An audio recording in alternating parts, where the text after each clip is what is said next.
Hello and welcome to our 14th week of Environmental Biology Online. It's our absolute last week of new content.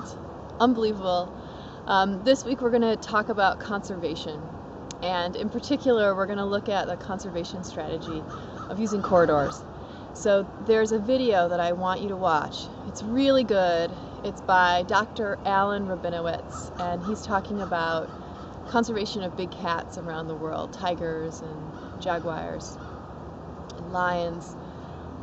It's a really, really interesting video, and I think it takes a perspective that might be surprising to you. We are also going to finish up the last couple of chapters in the Critcher book.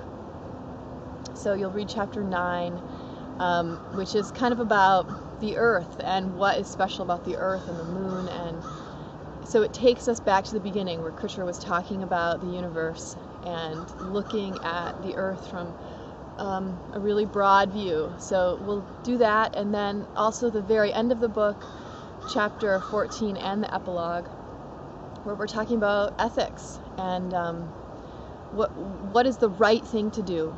And so in our discussion this week, I hope we can talk about that a little bit. What is the right thing to do in terms of conservation, in terms of nature, in terms of development, and how we're living on this planet. So that's what you need to do, is engage in the content and do the discussion. And I offered some questions for you, but you can really talk about whatever you want to. So post one thing that's meaningful to you by Friday, and then reply to something else that's meaningful to you by the end of the week on Tuesday. Your home-based work is essentially done, but I want you to take a moment to reflect on your experience. So tell me something about what this place is that you've been visiting and what the home-based project has meant to you, what you've been learning, what you've gained, what you haven't gained, whatever it is.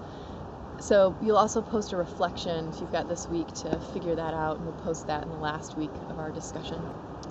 And then the other thing is evaluation. So there's an evaluation that CCV puts together, and I'd love it if every single person in class could please fill that out. It'll give me the most amount of information. It helps me make this class better, reflect on my practice. It helps my supervisor see what I'm doing and how students are reacting to my class, and those things are important. And anyway, thanks so much for what you've done so far. We've got just a little bit more content to go, the final exam, and I look forward to those last couple of weeks with you. Take care.